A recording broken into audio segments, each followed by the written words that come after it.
pasien-pasien yang ada di isolasi. Sampai dokter Erwin, dokter yang merawat COVID di Siloam dan di Klungkung, dia heran. Di Klungkung obat yang sama 5 hari sembuh, di Siloam obat yang sama 10 hari belum sembuh. Jadi disinilah letak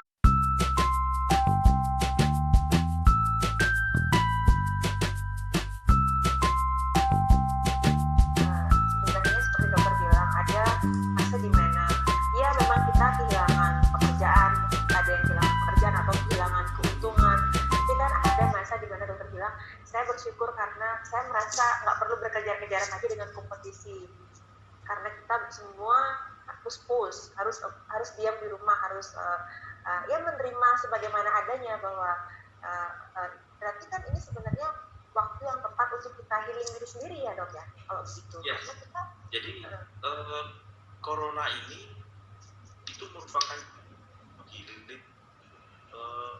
dunia yang besar dan dunia yang kecil Mbak Dia. Pada saat ini coba kita perhatikan, capung kupu-kupu itu semakin banyak. Dulu capung itu sempat hilang dalam cara pandangan saya, ya. Dan kemudian sekarang muncul lagi. Jadi artinya apa?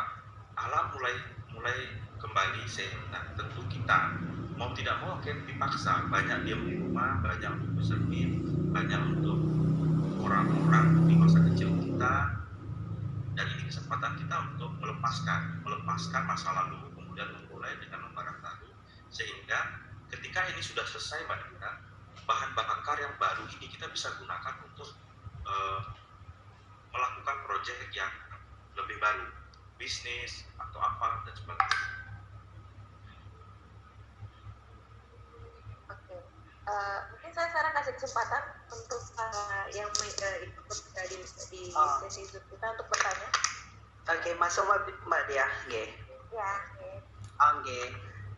Selamat malam dok. Selamat malam. Oke. Jadi gini dok, selama ini kan misalnya air mata itu adalah senjata terbaik.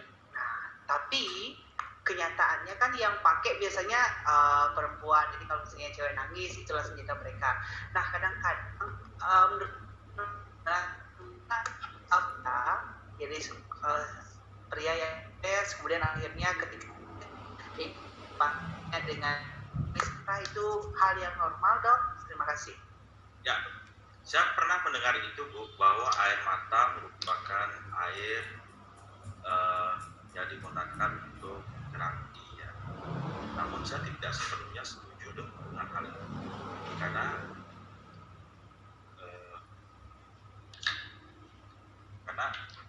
ketika kita mengeluarkan air mata, tentu semua emosi itu terlepaskan sampai ke akar-akarnya. Ya, belum tentu loh ya. Ini hanya membantu sebentar saja. Nah, saya ingat teman saya, beliau ini murid yang paling taat sekali di Ambar Asram. Dia bilang, dok, setiap pesawat udah ngelingin dia, udah gede, terus dia suntikan. Terus gimana mau selesai nggak mau jangan biar teko biar balik. Nah, dia bilang nggak juga tidak juga benar. Jadi kalau kita mau melakukan rilis yang betul rilis, ibu bisa menggunakan suatu teknik namanya passion pen therapy. Ini tidak saja menangis, jadi ibu betul-betul menulis. Jadi menulis tuh ya, bukan mengetik ya, menulis. Ibu menulis surat pada orang yang ibu benci, tulis saja. Di situ nanti ibu menangis dan sebagainya, keluarkan semua. Karena pada saat ibu menangis, itu pesan dari pikiran bawah sadar keluar semua. Nah, setelah itu, setelah katarsis lakukan pemaafan. Biasanya setelah menangis, setelah katarsis, ibu tidak biasanya ini ada ruang kosong, dibersihkan dengan menangis. Oke. Kemudian tidak diganti tempat ini, dibiarkan kosong. Nah, hukum alam mengatakan apapun yang dibiarkan kosong akan diisi lagi. Apa yang mengisi adalah berita-berita atau input yang ibu masukkan, seperti garbage out. Syukurnya kalau misalkan nangis masuk teman-teman yang bercerita tentang syukur, bercerita tentang kebahagiaan itu mending.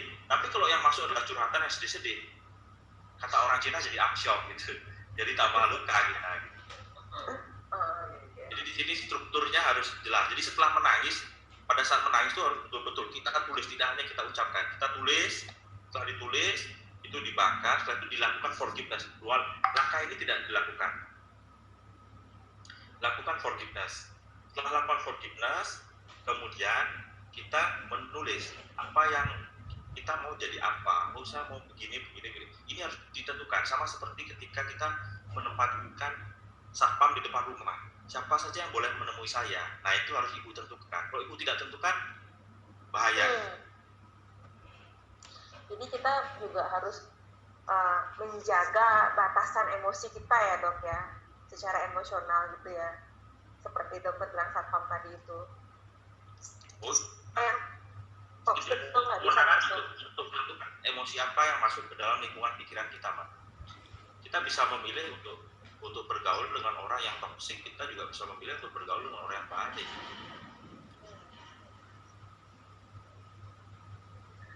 Oke. Mungkin ada yang mau bertanya lagi? Saya buka sesi pertanyaan. Saya bertanya, ya, saya bertanya. Ya, silakan. Ya, dengar ya? Dengar. Perkenalkan saya Wayan Sukurian ya. Nggak usah diperkenalkan. Dokter Murah, selamat malam. Ya. Selamat malam. Selamat malam, Bos.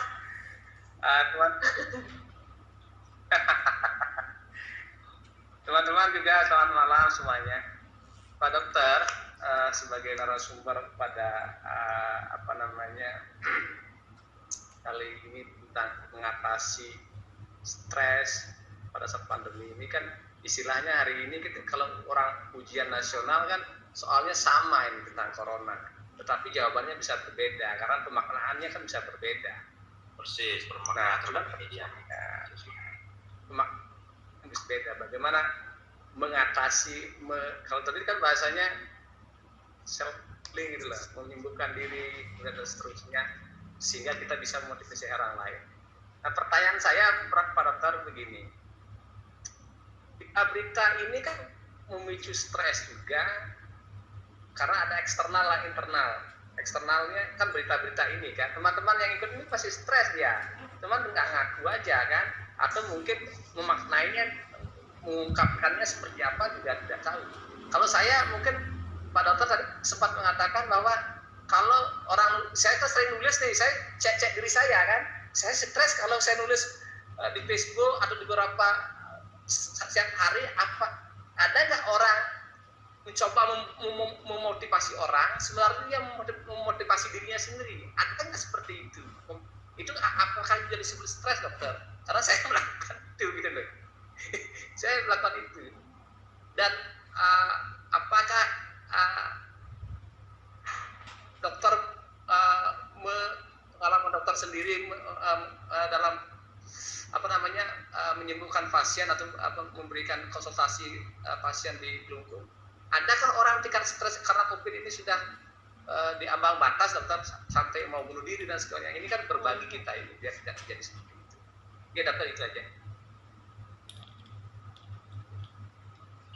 Terima kasih Wayan. Jadi sebelum saya jawab, selamat datang Mas Yudo Prihantono, ini kawan dari Semarang ya. Beliau juga hipnoterapis. Jadi begini, Bli. Pertanyaannya apakah menulis itu merupakan pelepasan stres itu ya, Bli? Kalau nggak salah ya? Ya, dan saya memotivasi orang nulis kadang-kadang kan. Saya pada saat memotivasi orang itu kan saya memotivasi diri sendiri. Pakai apa dampak apa itu gitu. Jadi menulis, ya, betul. Nampaknya gini, teman-teman, menulis itu merupakan suatu kegiatan purba. Bahkan dalam buku yang saya beli ini ada namanya hypnowriting, yang menulis itu bukan orang sembarangan. Yang menulis itu seorang dokter namanya Joe Dispenza. Jadi menulis, dari dulu kita tahu kalau menulis harian, buku harian, menulis apapun termasuk surat kaleng itu merupakan bagian dari ekspresi emosi. Jadi menulis merupakan bagian dari peradaban kita yang baik. Nah, syukur Pak Yan menulis, tidak menusuk orang langsung gitu ya, atau ngemplangi langsung lemane gitu. Jadi peradaban kita menulis dengan satir, menulis dengan dengan metafora kan begitu. Jadi kita bisa menyinggung orang dengan tulisan-tulisan, tapi di situ membuat endorfin itu keluar. Ini orang misalkan mengelek, wah saya tahu nih orangnya, wah itu terjadi reaksi biokimia. Kita pun yang nulis jadi bahagia, oh dia ngerti ya apa yang saya sampaikan ya. Dan beberapa kali tulisan itu sangat membantu. Contohnya adalah pada saat saya dulu awal Januari ini membantu kawan seorang ibu-ibu dari Turki pulang meninggal di Singapura karena tidak punya akses apa-apa ke KBRI. Saya tulis saja ya, colek kanan kiri KBRI, dan syukurnya direspon oleh ibu gubernur dan itu akhirnya pulang tanpa biaya. Jadi menulis saja, menulis yang baik asalkan itu ada kaidahnya. Jangan sampai kita menulis sesuatu kemudian menjerat kita pada jalur hukum. Itu ya kemudian kekuatan dari sastra. Jadi apalagi kalau misalkan kawan-kawan kalau tidak introvert itu saya nggak suka tulisan saya dilihat orang, tulis di buku saja.